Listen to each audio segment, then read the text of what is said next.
Au sommaire des ateliers d'IFTM, l'hôtellerie. Comment les hôtels ont-ils vécu la pandémie du Covid-19 ?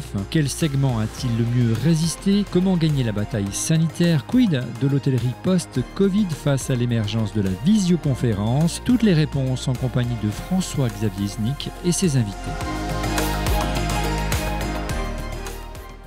Bonjour à toutes et à tous et bienvenue sur les ateliers d'IFTM, une émission hebdomadaire sur le tourisme que vous pouvez retrouver sur la Web TV du site internet de l'IFTM.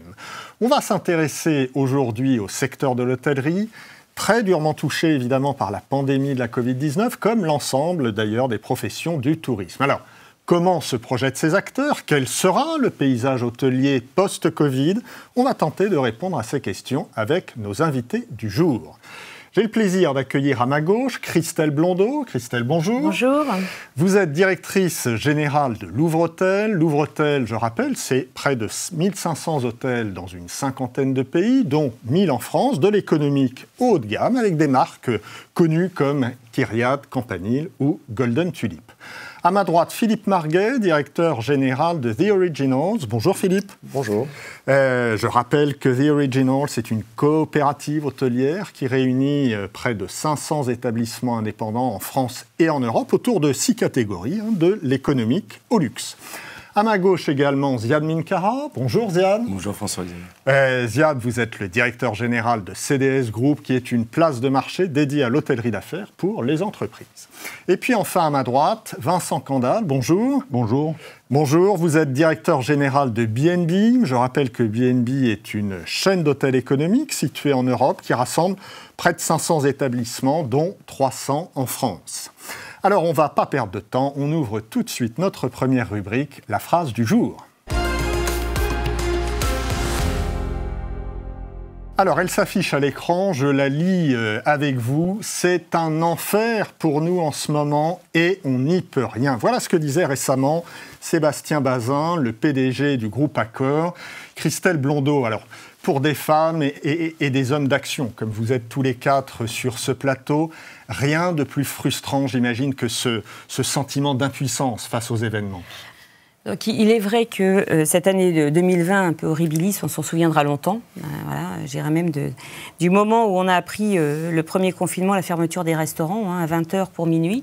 Donc de là, il faut s'organiser rapidement. Alors, je ne sais pas si on ne peut rien, mais en tout cas, c'est notre responsabilité de faire les choses. Soit on subit, soit on agit.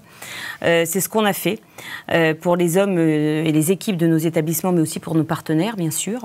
Donc on s'est organisé très vite en 3 phases. La première, la cellule de crise qui a vraiment pris le pouvoir sur l'ensemble de l'entreprise pour gérer et coordonner toutes les actions. La deuxième, c'était la cellule de contingence, parce que quand on n'a plus de business, il faut regarder qu'est-ce qu'on garde pas, qu'est-ce qu'il ne faut surtout pas supprimer. Et puis la troisième, c'est la reprise, parce que fermer un hôtel, ça peut être rapide, mais en rouvrir 95% du parc, parce que c'est à peu près le niveau de fermeture que nous avons eu au premier confinement, c'est assez compliqué. Et voilà, et il faut préparer l'après. Donc on s'est vraiment concentré sur ces 3 phases, et avec 3 objectifs à chaque fois, bien sûr, les hommes, donc les équipes. Là, on a maintenu des formations, on a maintenu le contact, on a multiplié plus que tout les communications, et notamment aussi avec nos partenaires franchisés, où on les a aidés, on les a accompagnés aussi financièrement, vu la situation. On s'est occupé ensuite, bien sûr, on a continué la dynamique de développement. Alors, on a réduit forcément les ouvertures qui étaient prévues, mais on a continué quand même à être sur des opportunités de rachat. Et aujourd'hui, en 2021, on devrait avoir à peu près 70 ouvertures en France. Et puis le troisième, c'est le digital, où on a continué quand même à investir en période de crise, et ça grâce à notre actionnaire, sur les sites internet, nos plateformes, notamment de distribution, de modernisation pour plus d'efficience.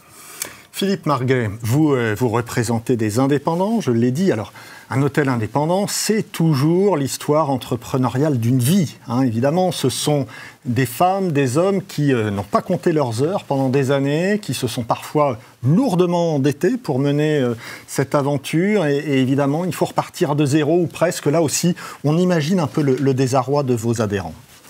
Alors en effet, il y a beaucoup de désarroi, il y a eu beaucoup d'espoir aussi, il y a eu peu de résignation actuellement. Donc on vit un petit peu tout le spectre du ressenti, je dirais, de cette crise. Mais ce sont tous les acteurs hôteliers en fait qui ont été touchés dans cette affaire. Comme Christelle le dit, c'était très très brutal. Et ce qui nous caractérise aussi, c'est que l'hôtellerie n'a pas été fermée administrativement. Elle a été fermée par le manque de clients que nous avons eu. Alors pour un hôtelier indépendant, effectivement, c'est difficile cette période. Il faut savoir que l'hôtellerie de manière générale est très vorace en capitale. Vous avez un RBE moyen autour de 30% dans l'hôtellerie. Ça sert à financer les emprunts, ça sert à financer tous les investissements des hôteliers, ils sont importants. Et quand vous avez une baisse de chiffre d'affaires de 40%, de 50%, voire de 80%, parce que Paris, c'est ce qu'on a vécu, vous imaginez tout de suite les difficultés qui peuvent y avoir. Donc c'est pour ça que les hôteliers et les hôteliers du groupement, et que nous avons accompagnés pendant cette période, sont très attentifs aussi aux mesures d'aide, d'indemnisation du gouvernement, et effectivement il y a un risque, on est un peu dans la survie un peu de notre activité. Moi ce que je veux saluer, c'est surtout le courage, la détermination des hôteliers. Ils ont participé aussi à l'effort national en accueillant des soignants, en accueillant des malades. C'est un travail qui a été fait par pas mal de nos adhérents. La plupart aussi ont réouvert assez rapidement. Donc on a pratiquement aujourd'hui plus de 3/4 des hôtels qui sont ouverts. Donc c'est extrêmement positif. Et puis le rôle d'une coopérative, parce qu'on est une coopérative, effectivement un élément très très important dans l'accompagnement. Comme Christelle l'a souligné, il faut être à côté de nos hôteliers pendant cette période. Vincent Candal, lors du premier confinement, on se disait tous, on en a pour 2-3 mois, en juin c'est fini et c'est reparti. Et puis évidemment, non seulement cette crise dure, mais les prochaines semaines, prochains mois risquent aussi d'être très compliqués pour la profession. Oui, c'est vrai, ce qui rend cette crise particulièrement violente, au-delà de son ampleur, c'est sa longueur. On a tous cru, et je pense que toute l'industrie a vécu la même chose, on a vécu une sidération sur mars-avril, mais le 11 mai, avec le déconfinement, on a tous cru à la reprise. En juin, ça s'est plutôt bien passé. Juillet-août a été une embellie extraordinaire, on se pensait tous sortis d'affaires. Et puis il y a eu septembre, le reconfinement à Marseille, le reconfinement général, le couvre-feu. Et c'est vrai que maintenant, il faut gérer ça dans cette crise dans la longueur. Comme vous le disiez tout à l'heure, une de ses caractéristiques, c'est qu'on n'en voit pas la fin. On connaît, l'hôtellerie, c'est une industrie où il y a des cycles. On n'est pas habitué à ne pas anticiper la fin d'une crise et le rebond. On sait comment ça va se passer à peu près, on essaye de l'anticiper. On l'a vécu en juin-juillet, on sait comment ça va reprendre, on sait que le business, je dirais, reprendra, que le tourisme reviendra. Maintenant, ce qui est particulièrement pénible, c'est de ne pas connaître le top départ. Oui, alors ça, Ziad Minkara, certes, l'État fait beaucoup pour venir en aide aux entreprises, mais un hôtel, ce sont des coûts incompressibles, comme les loyers pour ceux qui en ont, et il faut honorer évidemment 100% de ces coûts avec seulement 10, 20, 30% des recettes habituelles, à tel point que c'est parfois un exploit de rester ouvert sans perdre plus d'argent qu'en étant fermé. C'est tout le paradoxe. C'est assez juste, François-Xavier. Effectivement, on a connu une année dramatique en termes de RevPAR, donc de revenus par chambre pour les hôteliers. On a perdu 80%. Garder l'exploitation dans ce stade-là est très compliqué. Il a fallu d'abord rembourser les voyageurs, puisque nous, on a eu énormément de voyageurs qui étaient hébergés par nos amis hôteliers. Il fallait les rembourser et les annulations sur la période de mars à mai étaient conséquentes. Puis après, on a vu une embellie, mais pas forcément pour le voyage d'affaires. Et au moment où il faut redémarrer, l'hôtelier est pris par ses formations, par le chômage partiel, par le prêt garanti par l'État, qui heureusement a été repoussé, puisqu'on avait une sentence qui tombait là en mars. Donc il doit gérer son exploitation, mais aussi l'accueil de ses voyageurs. Donc ces hôteliers restaient ouverts et décidaient en dernière minute, en fonction de son taux d'occupation, s'il pouvait accueillir ou pas ses voyageurs. Donc énormément de problématiques. Le chômage partiel peut convenir, mais on a vu également des hôteliers vaillants, puisqu'ils sont devenus très polyvalents. Des propriétaires d'hôtels qui faisaient l'accueil, la distribution et l'exploitation, ou des hôteliers en 4-5 étoiles, où le réceptionniste devenait aussi voiturier, bagagiste. Et vraiment, on a travaillé sur la polyvalence, sur les formations, sur les mesures sanitaires, et l'ouverture sur la distribution en investissant dans le digital et en restant ouvert. Donc effectivement, c'est une année très compliquée à gérer, mais effectivement avec une baisse de moins 75%, et sur des zones Paris, où on n'avait pas l'habitude, avec des taux d'occupation très élevés, des zones aéroportuaires, où on avait énormément de volume. Donc effectivement, une année compliquée à gérer pour nos amis hôteliers. Alors on va voir que la situation est plus contrastée finalement qu'il n'y paraît. Il y en a qui s'en sortent pas si mal que ça. C'est notre deuxième rubrique en chiffres. Alors les chiffres, on va les voir s'afficher à l'écran, évidemment, 2 chiffres qui sont assez dramatiques. 30% des hôtels aujourd'hui sont menacés de faillite, 31 000 emplois ont déjà disparu en 2020 dans l'hôtellerie. Et puis, en ce début d'année 2021, ceux qu'on appelle les gros porteurs parisiens, les hôtels haut de gamme de grande capacité, ont annoncé aussi des plans de licenciement assez terribles. Alors Christelle Blondeau, Louvre-Hôtel, c'est un portefeuille de marques qui vont du 1 étoile au 5 étoiles. Qui finalement s'en sort le mieux et qui s'en sort le moins bien parmi toutes ces marques? Sans surprise, c'est le low cost. Donc c'est première classe chez nous qui effectivement s'en sort encore mieux.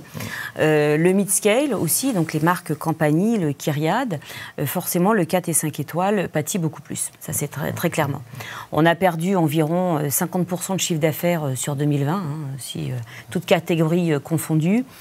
Première classe a été la marque qui a repris très rapidement, qui a rouvert en premier. On a rouvert assez vite, post-déconfinement numéro 1.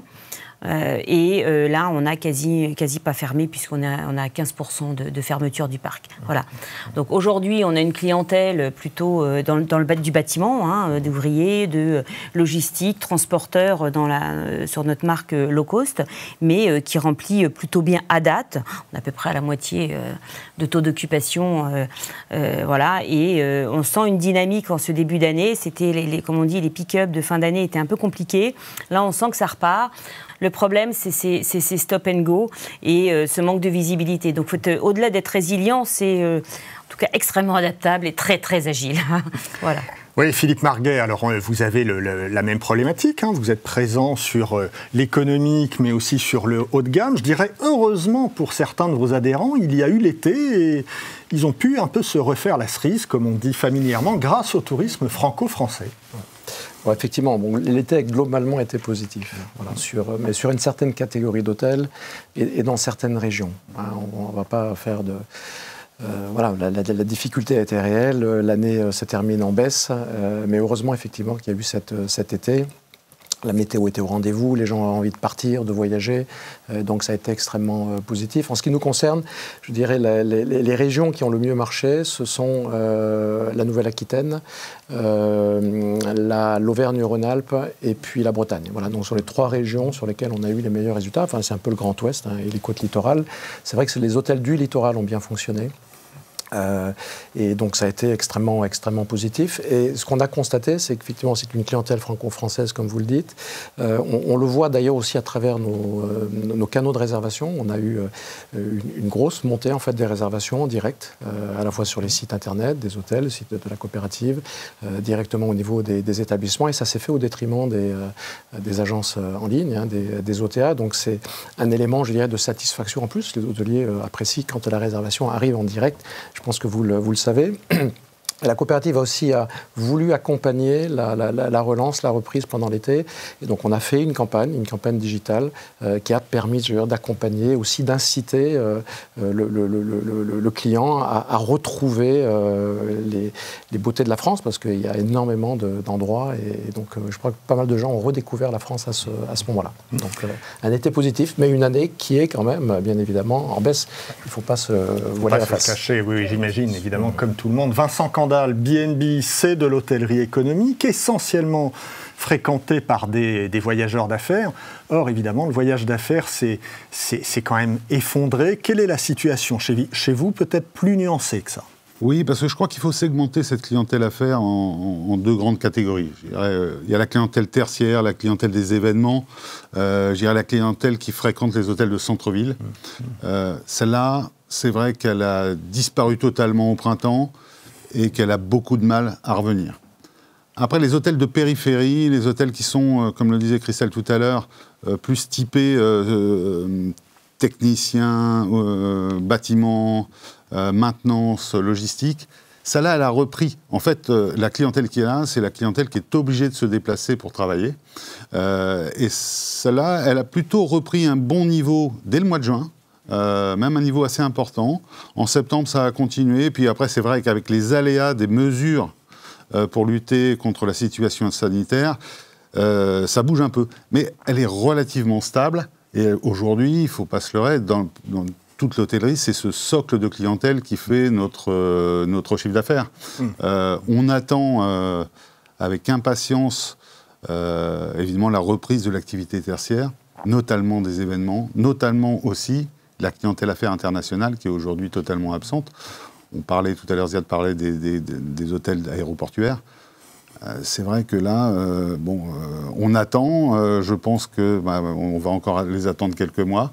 Mais la base, le socle de la clientèle affaires est revenu et continue. Et je pense que malgré le couvre-feu, elle sera là.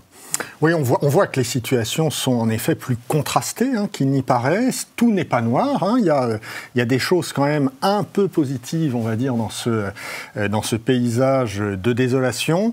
Ziad Minkara, les hôtels ont mis en place des procédures sanitaires, avec des labels notamment. Peut-on dire aujourd'hui qu'ils ont gagné la bataille sanitaire? J'entends, moi, certaines entreprises dire on va privilégier les chaînes au détriment des indépendants. Au moins, on est sûr que les procédures sont respectées.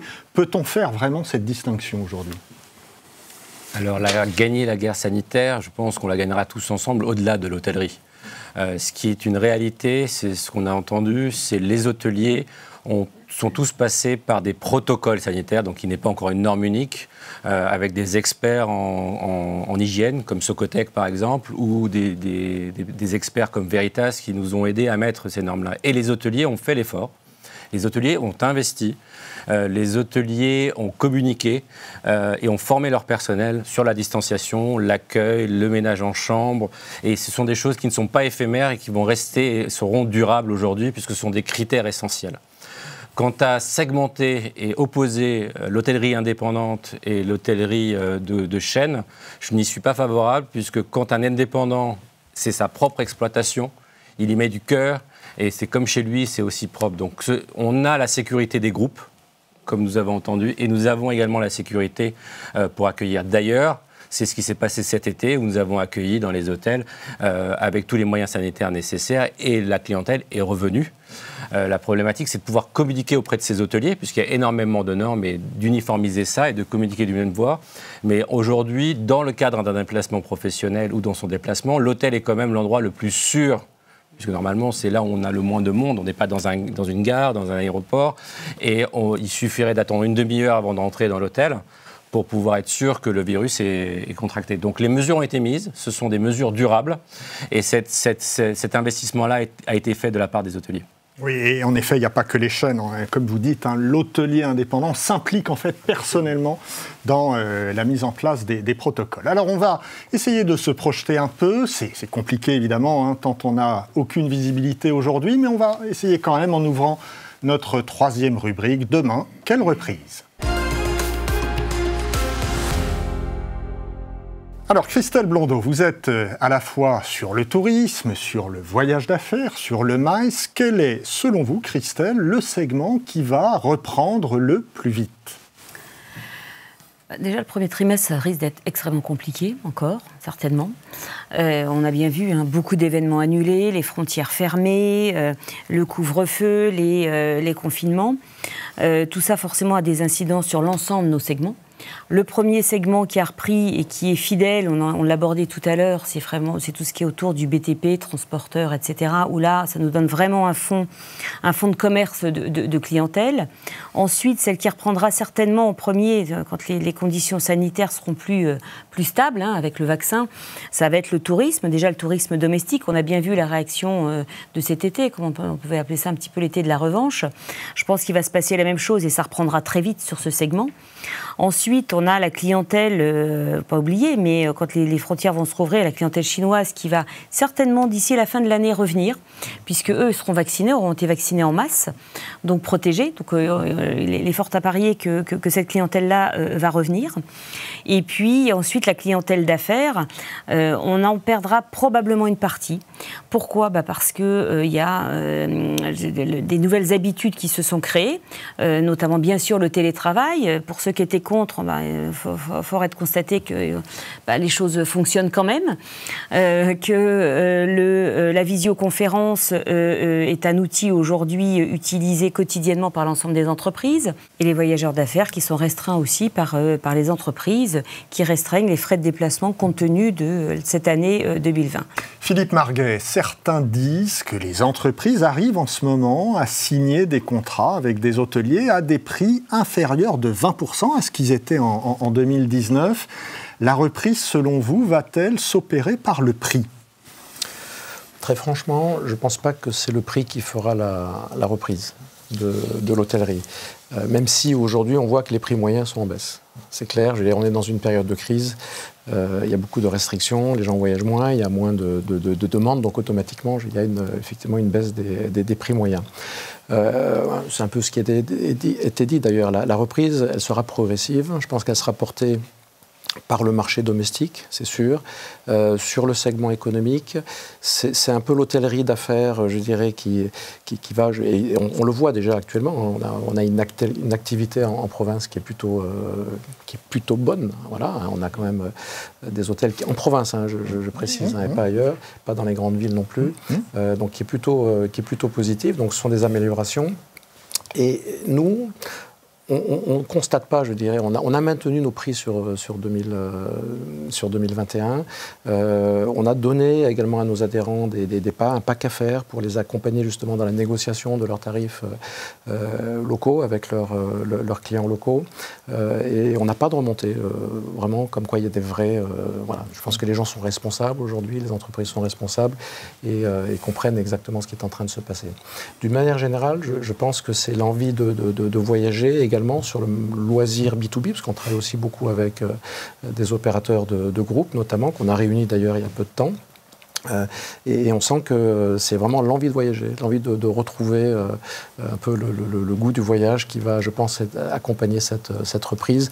Et je pense également sur le marché MICE, voilà, qui va également être porté par cette envie de se retrouver en petit comité, mais de le faire en présentiel, comme on dit aujourd'hui. Ce sont des mots à la mode qu'on a découverts. Voilà.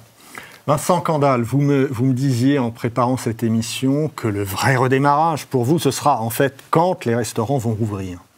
Ah oui, pour moi c'est essentiel.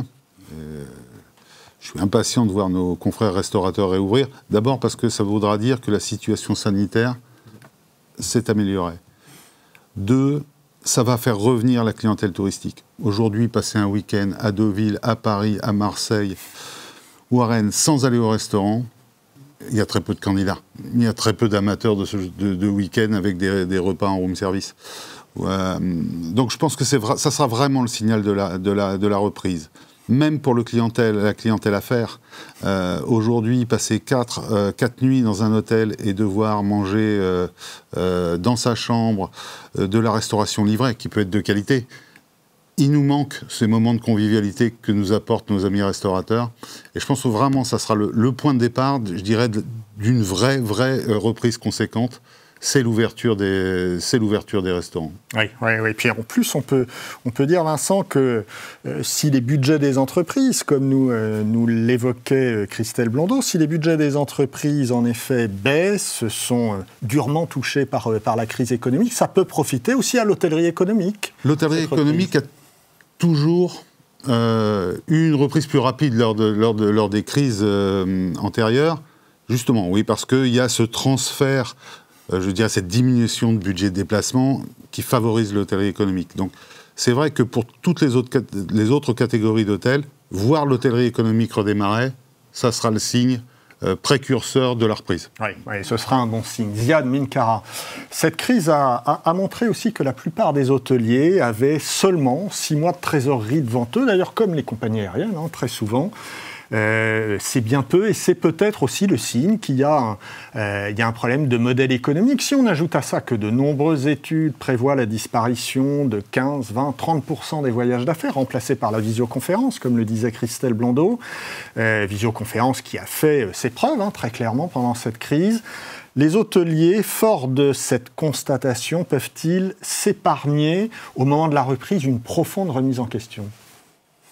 Alors, je ne dirais pas au moment de la reprise, c'est déjà le cas. Les hôteliers, ils travaillent, ils contribuent, effectivement, les déplacements changent. Effectivement, sur le domaine professionnel, on a vu que vous parlez de l'aérien. L'aérien, on a des lignes aériennes qui vont être coupées à moins de 2 heures. Donc ça va être compliqué pour un voyageur d'affaires de faire l'aller-retour dans la journée. Les séjours durent maintenant plus longtemps. On concentre sur... Donc les séjours sont plus longs, sont domestiques et sont sur une catégorie effectivement économique. Donc nous avons des concepts hôteliers qui deviennent des concepts de lieux de vie, où vous avez des appart-hôtels qui se créent, des cuisines partagées, et cet espace pour accueillir dans ce qu'on appelle l'hospitalité, le cœur même de l'hôtellerie, est en train d'être accéléré grâce à cette crise-là. Donc les hôteliers investissent pour pouvoir accueillir ce genre de déplacement.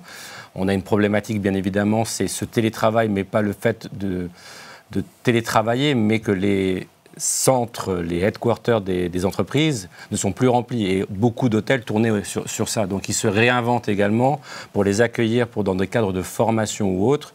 Là où je suis moins positif, c'est le bureau à l'hôtel de proximité.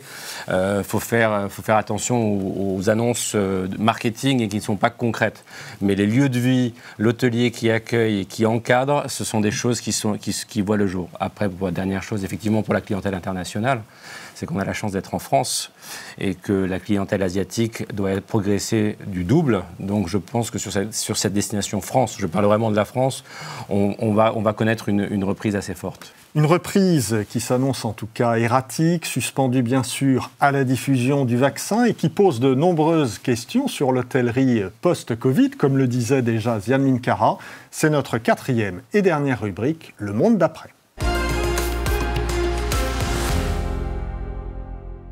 Christelle Blondeau, avec le développement du télétravail, vous en parliez précédemment, certains hôteliers parlent de transformer leurs espaces en tiers-lieux. On ne viendra pas à l'hôtel pour dormir, mais pour travailler. Ziad Minkara l'évoquait aussi. Est-ce que c'est un gadget ou c'est vraiment une tendance de fond, ça ? Je dirais que c'est une tendance parmi d'autres. En tout cas, c'est une manière de faire exister et parler de l'hôtellerie un peu différemment dans ce contexte. Mais c'est certainement pas la tendance, en tout cas, qu'on gardera ou en tout cas la plus révolutionnaire. Faut être clair. Par contre, il y a des tendances qui vont rester. Là, l'aspect rassurance sanitaire, je pense que là, on a tellement été confrontés à toutes ces procédures que les clients vont quand même vouloir être rassurés et d'une manière pérenne par cette rassurance sanitaire. Ensuite, il y a l'aspect RSE, développement durable, ça c'est pas de la mode, c'est pas un effet de mode, c'est quelque chose que là aussi les hôteliers on devra développer. Il faudra en tenir compte. Typiquement, ce soit sur la notion d'énergie, la gestion des déchets, la notion de gaspillage alimentaire. En tout cas, nous on l'intègre d'ores et déjà dans un plan à 5 ans. On va pas pouvoir tout faire d'un seul coup, mais c'est quelque chose qui est important et qui en tout cas va parler à nos consommateurs de demain. Ensuite, il y a des expériences qui seront un petit peu plus je sais pas, en termes de tendance, un petit peu plus révolutionnaire. Je prends un exemple, on va ouvrir un hôtel fin du premier trimestre 2021, oui c'est ça, à Lyon, le premier d'Europe qui va s'appeler le Smart Hotel, c'est un campanile, et en fait où il y aura beaucoup d'automatisation, de domotique. On sera vraiment dans l'ère du touchless, c'est-à-dire qui va aussi d'ailleurs avec la rassurance sanitaire. J'ai pas besoin d'appuyer sur l'ascenseur effectivement pour aller à ma chambre. Je vais avoir un mini robot qui pourrait être un robot livreur. Donc au-delà du côté gadget, et l'humain sera toujours là parce qu'on a un métier de service, mais c'est juste pour faciliter la vie des clients et puis créer aussi un peu la surprise et l'étonnement, la découverte, donc, et redécouvrir aussi un petit peu nos métiers. Donc, voilà. Donc on travaille beaucoup sur des systèmes de plug où dans nos hôtels on ira mettre une thématique. Voilà. Donc là c'est le smart, c'est le côté très high-tech, mais demain ça peut être côté du sport, etc. Donc voilà. Donc on travaille beaucoup là-dessus parce qu'on y croit et c'est aussi une manière de réinventer un petit peu peu l'hôtellerie, parce que je pense qu'on doit aussi un peu se réinventer et exister au-delà de notre mission première. Voilà, je pense que c'est ce qu'il faut retenir. Philippe Marguet, The Originals est présente bien sûr sur le voyage d'affaires, mais aussi beaucoup sur le tourisme. Or, on a vu que le tourisme devrait non seulement reprendre plus vite que le voyage d'affaires, mais en plus que le marché des déplacements professionnels allait sans doute se contracter assez fortement. Est-ce que vous ne craignez pas, vous, que justement des groupes qui disposent d'une surface financière importante, comme le groupe Accor, investissent davantage dans l'hôtellerie touristique, justement, pour essayer de contrecarrer les effets de la crise sur le voyage d'affaires ? C'est indéniable, hein, je dirais, les gros groupes internationaux sont très présents sur le marché du tourisme, du voyage d'affaires aussi, mais du tourisme également. Ils ont des gros moyens, mais ils ont aussi des grosses capacités. Et je pense que pour développer cette activité, il faut aussi que le marché international, les groupes, reprennent, et je pense que ça va être quelque chose un peu difficile, en tout cas progressif. Deuxième point que j'ai constaté, c'est que les groupes, d'une manière générale, d'ailleurs Christiane vient de le confirmer, investissent aussi beaucoup sur des nouveaux concepts, sur du lifestyle, sur une déstandardisation de l'hôtellerie. Et la taille critique, elle n'est pas évidente non plus à atteindre sur ce type d'hôtellerie. Moi, je pense que l'hôtellerie indépendante, sur ce point, elle est par nature déstandardisée. Donc je pense qu'elle est plus légitime. Voilà. Sur cette partie-là, ce sont des valeurs de diversité, des valeurs humaines, des valeurs locales très, très, très importantes dans notre secteur d'activité, hein, de l'hôtellerie indépendante. Et donc on revendique véritablement cette partie-là. Et d'ailleurs, c'est tout le rebranding du groupe, pour passer de 5 marques hôtelières à The Originals Hotels, qui nous a guidés vraiment dans cette orientation. Et on voit aujourd'hui que c'est une bonne décision. Alors on ne savait pas que le Covid allait arriver, mais je suis ravi de voir que les effets de cette transformation sont très positifs, parce qu'ils sont vraiment dans les tendances actuellement qu'on constate sur ce marché, sur une recherche d'authenticité légitime. Et je pense que là-dessus, l'hôtellerie indépendante et les coopératives hôtelières sont bien placées. Vincent Candal, on l'a évoqué précédemment, on parle de plus en plus, pour des raisons sanitaires, justement, d'une hôtellerie sans contact grâce aux technologies. Et est-ce qu'on peut craindre une offre hôtelière plus déshumanisée, loin de ses valeurs d'accueil d'origine ? Moi, je crois pas. Je pense que ce que nos clients cherchent, et on le voit particulièrement en ce moment, donc ça sera vrai sans doute après, c'est que les clients ont besoin d'être réassurés, d'être assurés, et la meilleure assurance, c'est la présence de l'hôtelier et son savoir-faire. On parle beaucoup de mesures sanitaires, de certification, de labellisation. Ce qui fait tout ça, et ce qui rend tangible pour le client, c'est le contact avec l'hôtelier. Évidemment, il y aura des technologies qui vont perdurer, qui ont été accélérées par cette crise, mais le cœur de notre métier, c'est l'accueil. L'accueil, c'est l'humain, c'est l'hôtelier, c'est le savoir-faire hôtelier, et c'est ce que cherchent les clients. On voit bien, Ziad le disait tout à l'heure, aujourd'hui, le client, il réserve plus par téléphone que par le web. Et voilà, le contact humain, et on voit bien, il nous manque. Il nous manque aujourd'hui à tous. Et je pense que c'est une vraie valeur pour l'hôtellerie du futur. Ça a été le passé, mais ça sera aussi l'avenir. Ziad Minkara, cette crise a renforcé le canal direct au détriment des OTA comme Booking, comme Expedia. Et est-ce que c'est le début, Ziad, d'une vraie inversion de tendance ? Est-ce que c'est la fin de la mise sous tutelle des hôteliers par ces plateformes ou pas ? La première vague de digitalisation avec l'arrivée du web, effectivement, les hôteliers n'étaient pas prêts. Sur cette partie loisirs, Booking, Expedia et ces grands opérateurs ont pris le lead. On ne les a pas vus arriver sur le voyage d'affaires et ils ont fait également de même sur le voyage d'affaires. Aujourd'hui, il y a une réelle opportunité pour les hôteliers de reprendre la main, de recontacter le client étant le voyageur, le client étant l'entreprise. Et comme les déplacements deviennent multidomestiques, les décisionnaires deviennent pays par pays. Et aujourd'hui, on retrouve des contrats en direct entre chaînes hôtelières et entreprises, chaîne hôtelière et voyageurs, et cette relation est reprise. Ça fait un équilibre, un ajustement des tendances qui n'est pas pour le moment majeur, Mais effectivement, on a besoin de contacter l'hôtelier. On a besoin d'être rassuré de savoir ce qu'il a vraiment fait dans son établissement. Et quoi de mieux que ce contact en direct. Après, le voyageur va choisir sur quel canal technologique il va réserver. Mais ce n'est pas une guerre de prix, comme on l'a précisé, bien évidemment. À partir du moment où on voit une parité tarifaire et que c'est cohérent, le voyageur va aujourd'hui avoir tendance à aller vers son hôtelier. Et l'hôtelier, nous travaillons avec les chaînes, justement, pour pouvoir les mettre en direct avec les entreprises dans ce cadre-là, et il y aura un mix qui va s'ajuster et plus une hégémonie de ces OTA ou d'opérateurs américains qui ne nous envoient pas de voyageurs en ce moment. Alors rappelons quand même, Ziad, qu'à la fin de l'été dernier, Booking avait 10 milliards de dollars de cash dans ses caisses, donc forcément ils ne resteront pas inactifs pour les mois à venir, certainement. Nous arrivons en tout cas au terme de cet épisode des ateliers d'IFTM. Je remercie évidemment nos 4 intervenants. Merci d'être venus parmi nous.